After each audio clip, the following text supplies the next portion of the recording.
Hi everyone, this is a special video for Exam by Learning Foundation students. Okay, Foundation students നമുക്കറിയാം നമ്മൾ വളരെ നേരത്തെ തന്നെ ക്ലാസ്സുകളൊക്കെ സ്റ്റാർട്ട് ചെയ്തു. ഇതാ ജൂൺ ആകുമ്പോഴേക്ക് എന്ന് വെച്ചാൽ നോർമൽ സ്റ്റുഡൻസ് അവരുടെ സ്കൂൾ ലേണിംഗ് ആരംഭിക്കുമ്പോൾ അല്ലെങ്കിൽ അവരുടെ അക്കാദമിക് ഇയർ ആരംഭിക്കുമ്പോഴേക്ക് അത് സ്റ്റാർട്ട് ചെയ്യുമ്പോഴേക്ക് we are in to the term 1 examination. നമ്മൾ ടേം 1 എക്സാമിലേക്ക് എത്തിയിരിക്കുകയാണ്. അപ്പോൾ എന്ന് വെച്ചാൽ നമ്മൾ ഒരു മൊത്തം ഈ ഒരു ഇയറിൻ്റെ സിലബസിൻ്റെ ഒരു ബൾക്ക് അല്ലേ, ഒരു പ്രധാന ഭാഗം നമ്മളത് ചെയ്തിട്ടുണ്ട്. ഒരു 1/3 എന്ന് പറയുന്ന രൂപത്തിൽ നമ്മളത് ചെയ്തിട്ട് കവർ ചെയ്ത് കഴിഞ്ഞു. That means we are far ahead than others അല്ലേ. നമ്മൾ അവരെക്കാളും അല്ലെങ്കിൽ മറ്റുള്ളവരെക്കാളും ഫാർ അഹെഡ് ആണ്. അതന്നെ നമ്മൾ വളരെ കൺസെപ്ച്വലായി മൾട്ടിപ്പിൾ ചോയ്സ് ഓറിയൻറ്റഡ് ആയിട്ട് പഠിച്ചിട്ടുണ്ട്. അപ്പോൾ എനിവേ ആദ്യമായി നമ്മൾ ഈ ടേം എക്സാമിൻ്റെ കാര്യങ്ങളൊക്കെ പറയുന്നതിന് മുമ്പ് എല്ലാവരെയും കൺഗ്രാറ്റുലേറ്റ് ചെയ്യുകയാണ്. നിങ്ങൾ മറ്റുള്ളവരിൽ നിന്നൊക്കെ വ്യത്യസ്തരായിക്കൊണ്ട് ഡിഫറെൻ്റ് ആയിക്കൊണ്ട് വളരെ നേരത്തെ ലേണിംഗ് സ്റ്റാർട്ട് ചെയ്തു.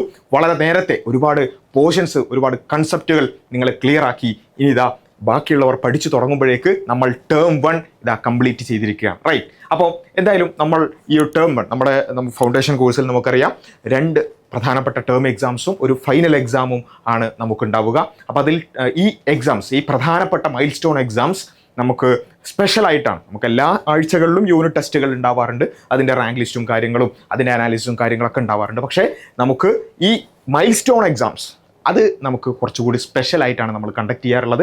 അത് കുറച്ചുകൂടി ഒരു മോണിറ്റേർഡ് ആയിട്ടും അതേപോലെ തന്നെ അതിൻ്റെ റാങ്ക് ലിസ്റ്റും കാര്യങ്ങളും അതിൻ്റെ തുടർച്ചയായിട്ടുള്ള കണ്ടിന്യൂഷൻസും കാര്യങ്ങളൊക്കെ നമ്മൾ വളരെ കൃത്യമായിട്ടാണ് പ്ലാൻ ചെയ്തത്. ഈ ഒരു ഇയറിൻ്റെ മൊത്തം കാര്യങ്ങൾ നമ്മൾ ഈ മൈൽ സ്റ്റോൺ എക്സാംസ് വെച്ചിട്ടാണ് ചെയ്യാറുള്ളത്. ഫൈനൽ എക്സാം വെച്ചിട്ടാണ് നമ്മൾ ഈവൻ സ്കോളർഷിപ്പ് വരെ നെക്സ്റ്റ് ഇയറിലേക്കുള്ള സ്കോളർഷിപ്പ് വരെ നമ്മൾ പറയാറുള്ളത്. ഓക്കെ, അപ്പോൾ എന്തായാലും നമുക്ക് ടേം 1 എക്സാമിൻ്റെ സമയമായിരിക്കുകയാണ്. അതിൻ്റെ ഡീറ്റെയിൽസിലേക്കാണ് നമ്മൾ പോകുന്നത്. എന്താണ് അതിൻ്റെ സിലബസ്, മറ്റ് അതിൻ്റെ രീതികൾ എന്തൊക്കെയാണ് എന്നുള്ളതാണ് നമ്മൾ പറയാൻ പോകുന്നത്. നമ്മുടെ ടേം 1 എക്സാമിൻ്റെ ഡേറ്റ് നമ്മൾ ക്ലാസ്സുകൾ തുടങ്ങുന്ന അല്ലെങ്കിൽ നമ്മുടെ ഫസ്റ്റ് ഡേ തന്നെ നമ്മൾ അനൗൺസ് ചെയ്തിട്ടുണ്ടായിരുന്നു. June 13th and 14th term 1 exam.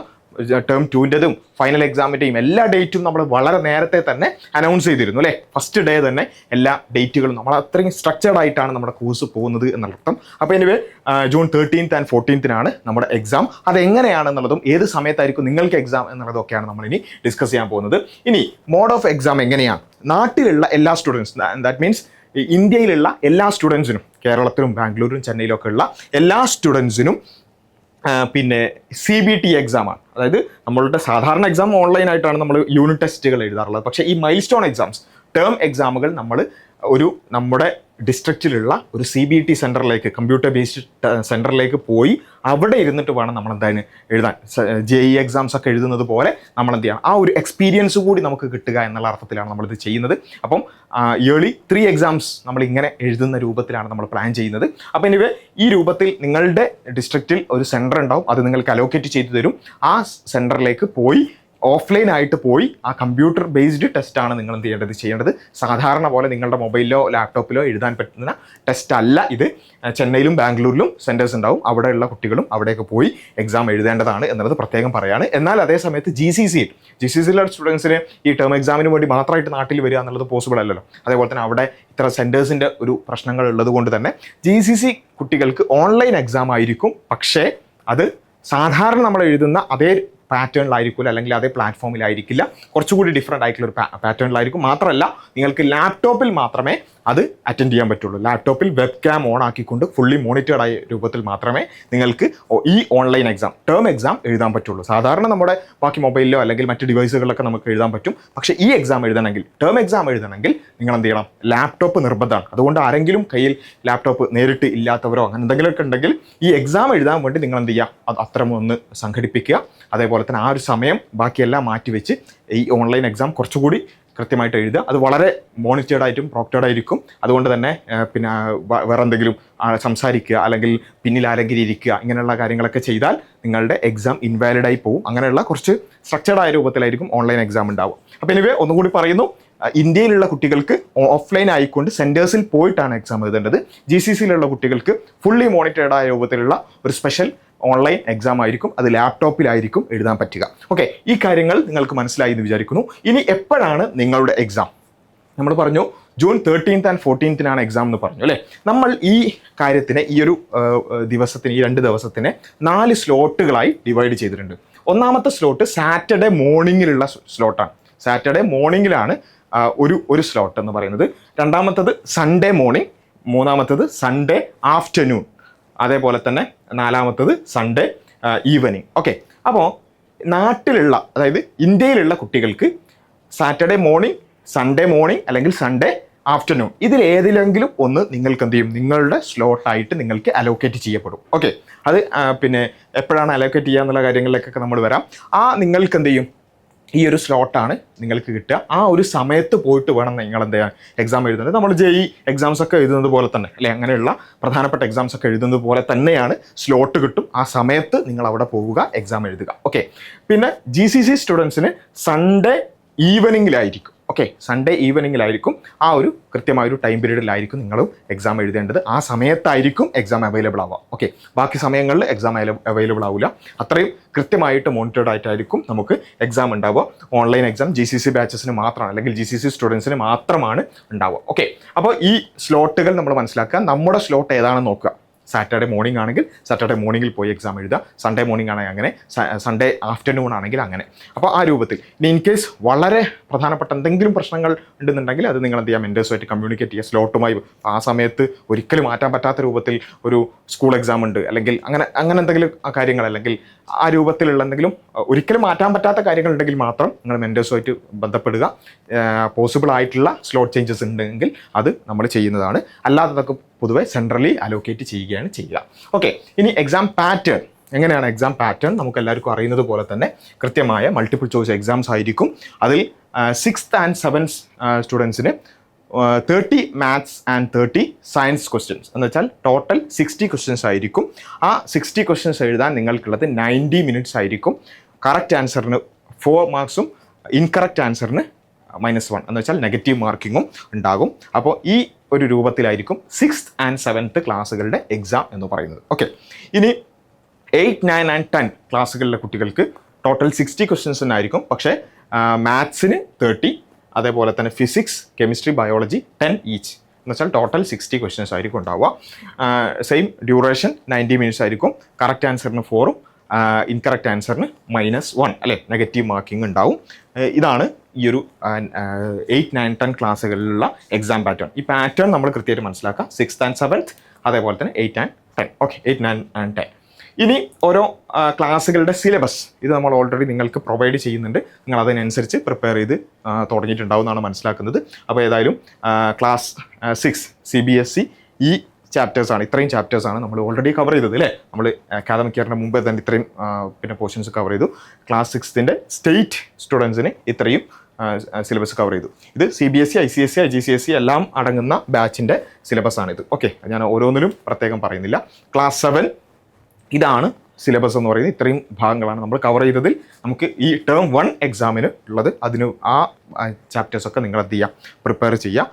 നിങ്ങൾ അത് നോട്ട് ചെയ്തുകൊണ്ട് തന്നെ ആ ചാപ്റ്റേഴ്സ് കുറച്ചുകൂടി കൃത്യമായി പ്രിപ്പയർ ചെയ്യുക. ക്ലാസ് 8ന് ഇത്രയും ഭാഗങ്ങളാണ്. അതായത് CBSE, ICSE, IGCSE ബാച്ചുകൾക്ക് മാത്സ്, ഫിസിക്സ്, കെമിസ്ട്രി, ബയോളജി ഇത്രയും ചാപ്റ്റേഴ്സാണ് ടേം 1 എക്സാമിന് ഉണ്ടാവുക. ക്ലാസ് 8 സ്റ്റേറ്റിന് ഇത്രയും ചാപ്റ്റേഴ്സാണ് ഉണ്ടാവുക. ഞാൻ ഓരോന്നും വായിക്കാത്ത എന്താ വെച്ചാൽ നിങ്ങൾക്ക് ഓൾറെഡി അത് പ്രൊവൈഡ് ചെയ്യും, അതുകൊണ്ടാണ് ഓരോന്നും വായിക്കാത്തത്. അല്ലെങ്കിൽ നിങ്ങൾ ജസ്റ്റ് സ്ക്രീൻഷോട്ട് എടുത്ത് അത് ഉപയോഗിക്കുക. ഓക്കെ, ഇനി class 9 CBSE maths, physics, chemistry, biology ഇത്രയും ചാപ്റ്റേഴ്സാണുള്ളത്.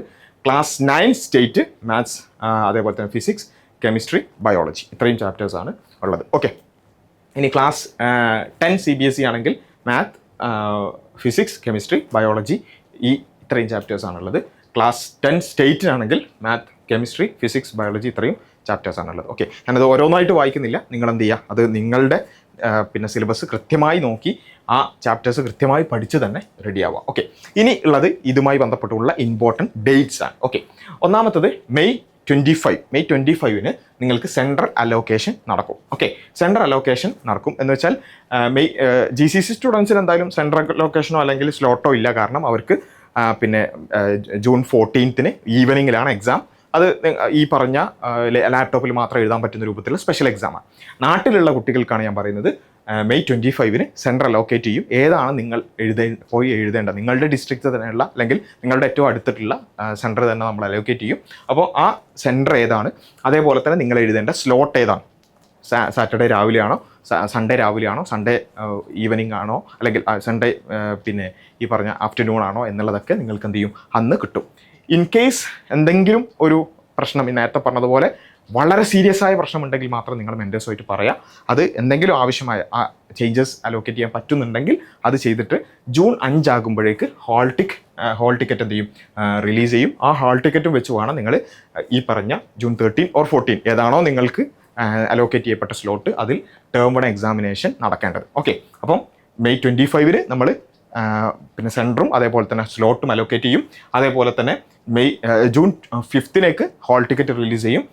13th and 14th എക്സാം നടക്കുക. ജൂൺ 16 നമ്മൾ പ്രൊവിഷണൽ ആൻസർ കീ പബ്ലിഷ് ചെയ്യും. ആൻസർ കീ നിങ്ങൾക്ക് എന്ത് ചെയ്യാൻ പറ്റും, നിങ്ങൾ എഴുതിയത് എത്രത്തോളം ശരിയാണ് എന്നുള്ളത് ഒരു ദിവസം കൊണ്ട് തന്നെ നിങ്ങൾക്കത് പ്രൊവൈഡ് ചെയ്ത് നിങ്ങൾക്കത് ചെക്ക് ചെയ്യാവുന്നതാണ്.